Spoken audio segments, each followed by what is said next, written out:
March 3, 1876, Bath County, Kentucky. The sky is clear, the sun is shining. There is not a single cloud in any direction. Mrs. Rebecca Crouch is standing outside her farmhouse, doing what she does every Monday morning, making soap. Her hands are moving through the familiar routine. The fire, the kettle, the lye. It is an ordinary morning in an ordinary place. Her 11-year-old grandson Alan is playing nearby, the way children do when the weather is good, and there is nothing pressing to worry about. Then Alan stops. He looks up at the sky, and he says, "Grandma, it's snowing." Mrs. Crouch looks up. Something is falling. Not snow, not rain, not hail. A fist-sized slab of something wet and dark red slaps into the mud 3 feet from Alan's boots. Then another piece falls, then another. For the next 2 minutes, raw chunks of flesh rain down across her property, covering a stretch of land 100 yards long and 50 yards wide. The pieces range from small flakes the size of a thumbnail to slabs as wide as a man's hand. They hit the fence posts, they drape across the briars, they land in the mud, on the grass, along the edge of the field, and then, as suddenly as it started, it stops. The sky is still clear. The sun is still shining. There is still not a single cloud in any direction. Mrs. Rebecca Crouch was known by everyone in Bath County as the most reliable, most trustworthy woman in the area. Every neighbor who was interviewed said so. Every reporter who spoke to her said so. She was not a woman given to dramatics. She was not confused. She was not frightened by ordinary things. She was making soap. So why, 6 months later, did every scientist investigating this case go completely silent? Before we go any further, this story gets much stranger, and the people who tried to explain what happened that morning. Most of them ended up wishing they had never started. If you want to follow this investigation all the way to the end, stay with us. What happens in the final chapter of this story has never been fully told. Let's go back to that field, when Mrs. Crouch described what she witnessed to the New York Herald reporter, who came to interview her weeks later. She was precise and calm. She said she was standing approximately 40 steps from her house when the shower began. She said there was a light wind coming from the west, but the sky was completely clear and the sun was bright, she said. The shower lasted approximately 1 to 2 minutes. She said the pieces fell like large, wet snowflakes, drifting down with a slow, heavy movement that did not match any kind of explosion or burst from below. One detail stood out to the reporter immediately. The meat had fallen in a very specific area, 100 yards long, 50 yards wide, a near-perfect rectangle. Nothing had landed on the roof of the farmhouse itself, even though the house sat directly adjacent to the covered area. Think about that for a moment. Raw flesh raining from a clear sky, and somehow missing the house entirely. Landing in a precise bounded rectangle of field and fence and briar, Mrs. Crouch and Alan ran indoors as the shower continued. 2 other people were in the house. The Crouch's ailing daughter Sally, who was bedridden and could not leave her room, and a schoolmistress named Miss Sadie Robertson, who was boarding with the family. Robertson rushed outside the moment Mrs. Crouch told her what had happened. By the time Robertson reached the yard, the shower had already stopped, but what she found draped across the fence posts and scattered across the mud was undeniable. Strips and chunks of dark red flesh, hanging from briars, pressed into the dirt, covering the field in every direction she looked, and this land had history. Bath County, Kentucky, in the years after the Civil War, was already known in the region by a name that locals did not use lightly. They called it a dark and bloody ground. The last cavalry battle between Union and Confederate forces had been fought in the fields surrounding this exact area.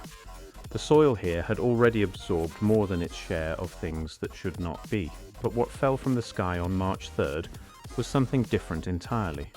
Something that no one, not the witnesses, not the scientists, not the institutions, would ever fully explain. By that afternoon, the neighbors had begun to arrive. Word travels fast in a small county, and the news that Rebecca Crouch had witnessed meat falling from a clear sky spread through the community within hours. Men came on horseback.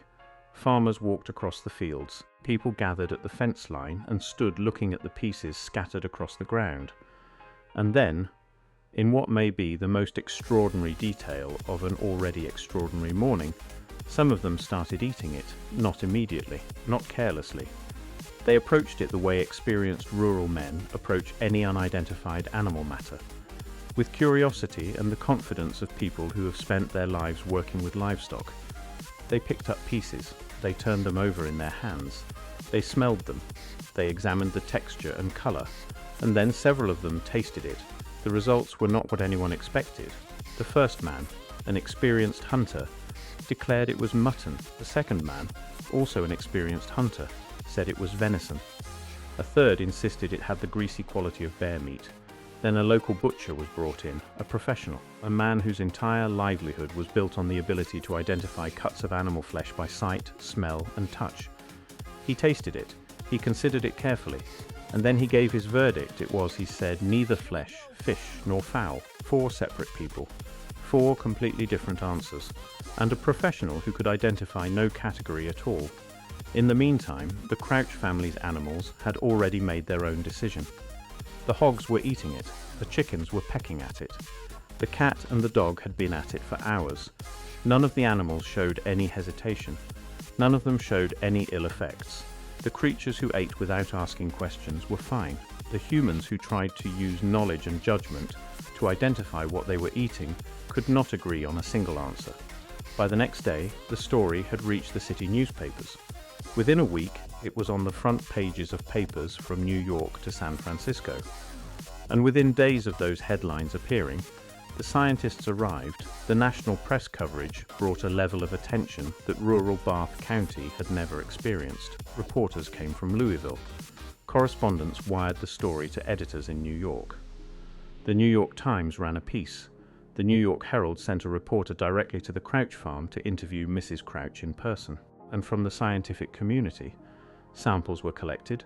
Several pieces of the fallen matter had been preserved, some in glycerine, some simply kept in cool storage. These samples were sent to laboratories, to medical institutions, to scientific journals. The American scientific establishment of 1876 was not large, but it was serious, and a mystery of this scale demanded an official explanation. The first official explanation came quickly. A scientist named Leopold Brandeis published a theory in a respected journal called The Sanitarian. His conclusion was decisive.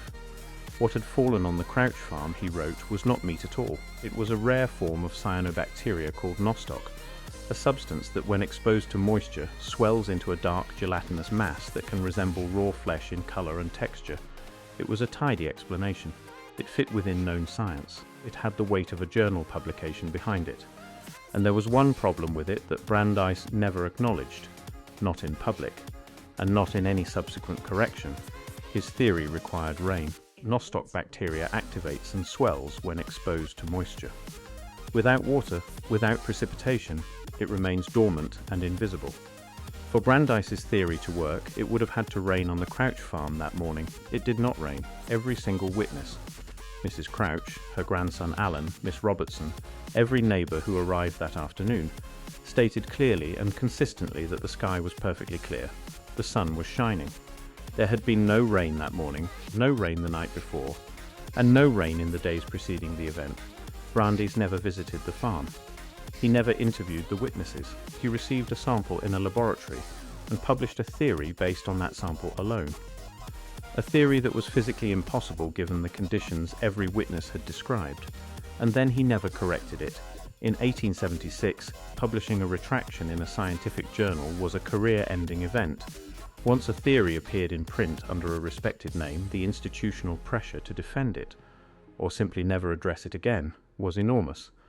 Brandeis chose silence. His theory remained on record as the first official explanation for the Kentucky meat shower.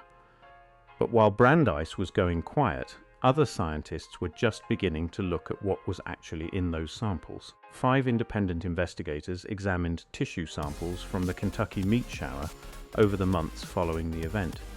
Their findings did not simplify the mystery. They deepened it. The first investigator confirmed striated muscle tissue, the kind found in animal skeletal muscle. The second confirmed connective tissue and cartilage. A third identified multiple types of fat. These findings collectively confirmed what the witnesses had said and the butcher had failed to determine. The material was real animal tissue, not bacteria, not algae, not any kind of vegetable or fungal matter, real flesh. From a real animal that had fallen from a clear sky, Dr. A. Mead Edwards, president of the Newark Scientific Association, examined his samples and confirmed lung tissue. Dr. J. W. S. Arnold, writing in the American Journal of Microscopy and Popular Science, agreed. Animal cartilage and lung tissue, consistent with a large mammal. Then came the observation that no one followed up on. Dr. Alan McLean Hamilton examined the lung tissue samples and published his findings. He confirmed the mammalian origin. He noted the structure was consistent with horse lung tissue, and then he added one sentence, a sentence that was noted by his contemporaries, recorded in the scientific literature, and described by those who read it as having been quietly ignored. Hamilton wrote that the tissue bore a remarkable similarity to human lung tissue.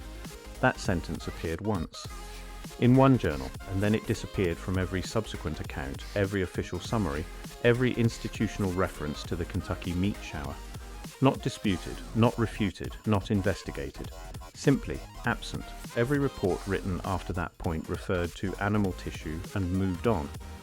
Consider what it would have meant in 1876 if that sentence had been taken seriously, suggesting that human remains had fallen from a clear sky over a rural Kentucky farm, would have been, simultaneously, a criminal investigation, a religious scandal, and a political crisis. The pressure on every institution involved, the journals, the medical associations, the newspapers, to find a clean animal explanation and close the case was not subtle.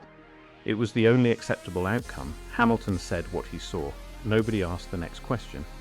Into this silence came the theory that became the official answer, and has remained the official answer ever since. Dr. L.D. Kastenbein, writing in the Louisville Medical News in 1876, proposed that the Kentucky meat shower was the result of vulture regurgitation. Turkey vultures and black vultures, both common in Kentucky, are known to vomit when startled or when they need to take flight quickly. The theory held that a flock of vultures, feeding on a large carcass at altitude, had been frightened simultaneously, causing a coordinated mass regurgitation event over the Crouch farm. It was a plausible theory. Vultures do vomit, the variety of tissue types found in the samples: muscle, lung, cartilage, fat from what appeared to be multiple different animals, was consistent with a group of birds that had each been feeding on different carcasses. But the vulture theory had problems that Kastenbein never solved. He had never visited the Crouch farm. He had never spoken to Mrs. Crouch. He received a single sample, held it over a flame, noted that it smelled of rancid mutton, and built his entire published theory on that one observation, along with a suggestion reportedly made by an unnamed Ohio farmer whose name appears nowhere in any official record. Not one witness reported seeing vultures overhead that morning. Not Mrs. Crouch, not Alan, not Miss Robertson, not any of the neighbors who arrived that afternoon. The sky, every witness agreed, was empty and clear. The vulture theory also required a specific set of physical conditions that remain unverified. A flock large enough to deposit the quantity of material found across a 100-yard area would have needed to be flying in a tight formation at significant altitude, and would have been clearly visible to anyone looking up. The distribution pattern of the fallen material, that precise, bounded rectangle, is inconsistent with random dispersal from birds in loose formation. And then there was the Smithsonian Institution, in 1876, the most powerful scientific body in the United States, received reports and samples connected to the Kentucky meat shower. Their internal records show engagement with the case. Their public response was minimal. No formal institutional conclusion was ever published. The case was filed and closed, and the file has never been made fully public. Every institution that touched this case produced an incomplete answer. Every scientist who got close to the uncomfortable details went silent. And then, 9 days after the shower on the Crouch farm, something fell from the sky again. On March 12, 1876, 9 days after Mrs. Crouch watched meat rain onto her field, a separate event was reported 40 miles away near London, Kentucky. This time, witnesses described red corpuscles with a strange vegetable appearance falling from the sky over the town. 2 unexplained skyfall events. 9 days apart, 40 miles apart, same state, same clear sky conditions. No official investigation ever connected them. The man who eventually connected them was not a scientist. He was a researcher named Charles Fort, and he spent decades doing what no scientific institution had been willing to do. He sat in the reading rooms of the New York Public Library and the British Museum, working through decades of newspaper archives, cataloguing every report of unexplained phenomena that mainstream science had declined to investigate. What he found was not two isolated events. It was a pattern. In his 1919 book, Fort documented over 50 recorded incidents from the 1800s alone in which organic matter, meat, blood, fish, frogs, insects, had fallen from clear skies over locations across the United States and Europe. Each event had been reported in local newspapers, each had generated initial curiosity, and each had been quietly filed away without formal investigation. Fort was not a conspiracy theorist. He was a cataloguer. His sources were real: published newspapers, regional journals, eyewitness testimonies printed in the press of their time. He did not invent the incidents. He simply gathered what others had chosen not to connect. The scientific establishment dismissed him. His work was characterized as the collection of anomalies and folklore. No institution took up the pattern he had identified. No research program was established to examine why organic matter appeared to fall from clear skies with any regularity across an entire century. And then, in 2007, one researcher decided to go back to the original records. Kurt Goad was a professor of art at Transylvania University in Kentucky. He had first learned about the Kentucky meat shower years earlier and had never been able to stop thinking about it. In 2007, he began a serious examination of the original Bath County records. Not the scientific literature, not the journal summaries, but the actual primary sources. The original newspaper interviews, the original testimony, the original accounts that had been printed once and never fully referenced again. What he found had been sitting in plain sight for 130 years. The precise location of the Crouch Farm had never been officially recorded in any scientific paper. Every journal article, every institutional summary, every account written after 1876 referred to the event as occurring near Olympia Springs in Bath County, a description vague enough to be useless for any serious investigation. The exact farm, the exact field, the exact bounded rectangle where the material fell. None of it had ever been formally documented. The full testimony of the Crouch family had never been fully published. The New York Herald interview was the most complete account on record, and even that had been incompletely cited in subsequent literature. And there was one detail, one specific detail from that original Herald interview, that had been omitted from every scientific paper, every institutional record, and every account written after 1876. Mrs. Crouch had stated that the meat began falling from a specific direction. She had described the direction of the fall, the angle, where in the sky the material appeared to originate from. That information was printed in the New York Herald in March of 1876. It was part of her direct testimony. It was, on its face, exactly the kind of data point that any serious physical investigation would have used as its starting point. Because the direction of fall tells you where to look. It tells you what was in the sky above that farm. It tells you what trajectory the material was following when it descended. And it was never cited. Not once. In 130 years of accounts, summaries, journal articles, and institutional references, that directional detail does not appear. Now consider everything this investigation has uncovered. A first official theory that required weather conditions that did not exist, published by a man who never visited the site. A second theory built on one burned sample and the suggestion of an unnamed farmer, by a man who never spoke to a single witness. 5 laboratory investigators who confirmed real animal tissue, and one who noted a similarity to human tissue that was recorded once and never mentioned again. A second skyfall event 9 days later and 40 miles away that no institution ever formally connected to the first. 50 similar events across a century that no institution ever formally investigated. A Smithsonian file that was closed without a public conclusion. A farm location that was never precisely recorded. A full family testimony that was never fully published. And a directional detail that Mrs. Rebecca Crouch, the most trustworthy woman in Bath County, a woman who was simply making soap, gave to a reporter in 1876 that was printed in a major national newspaper, and that no scientist, no institution, and no official investigation ever thought to follow. What direction was the meat falling from? And why, for 150 years, has nobody asked what was there?